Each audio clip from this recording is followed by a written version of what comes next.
Have you signed up for the Fronos Photo email list yet? Well, you can do so by putting your name in this box, putting your email here, hitting send it, and I will send you a free guide to capturing motion in low-light situations. Jared Polin, FronosPhoto.com, and I'm here with a dilemma. There's that age-old question, should I go black and white or should I go color for my photographs? Now, people ask all the time, how do you know which photo you convert to black and white and which ones you keep color? Well, there is no secret. There's no one thing I can tell you that should be the reason or the answer for why you go black and white or why you stay color. It's a personal preference, but sometimes certain images just feel right in black and white. Other times they just work in color. And then other times you're faced with a dilemma like the one I'm looking at right now. Do I like the color one on the left or do I like the black and white on the right? Now there's positives to both of these. There's pros and cons to both, and I'm not sure what I want to do. And I haven't fully tweaked these out, but I can do it more. I was leaning towards liking the color more. And now I'm leaning towards maybe I like the black and white.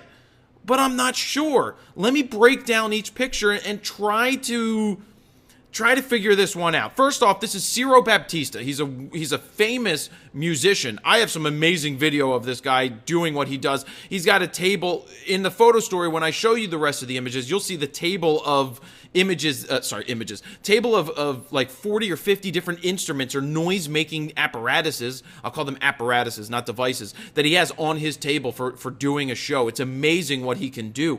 But here you have. Let's look at the image. You've got this thing. These are that xylophone-y things. He would hit them with run a drumstick across it, and it'll be like, really cool. But I love how the shadow is on his face coming through these things, creating that lighting. I love this huge flare light coming from the background because my exposure is set perfectly for him. Again, this is why manual comes into play, but we're not even going to jump into that right now. Yes, it's a little purpley huey back here, or magenta huey, but then over here it's a little more of the green tint. And I've tried to even it out, to take out a little bit of green or a little bit of magenta, but there's no winning there, and I think I'm pretty close to where it could be. I like the feel that I have more of the eyes and the nose, and I've got the color and tones there. I love the way that the tones go up and down this stand. And again, guys, I love using that rule of where I blow something out of focus in the foreground that draws you into the image. To me, that's what it's all about. Taking an out of focus area and creating interest in a three-dimensional look in a frame, because this looks 3D even though photography is two-dimensional. So that's the color one, and I like it. I would love to make the black and white more boomy, but I already boomified it pretty heavily. I've changed my curves pretty well. But if I go too far, I start to lose all of the eyes. And in that case, if I lose the eyes, then the image is gone. So I can't boomify it terribly too much. Now, I've gone pretty far. Let me show you what I've done real quick. Develop settings. You can see that I'm on strong contrast, as I like to. I like the feel of this. This looks good to me right now, looking at it. Let's look at the color one. Color one. There we go. Full screen. Oh. And after going full screen, I think I'm leaning towards the black and white right now. See, there is no...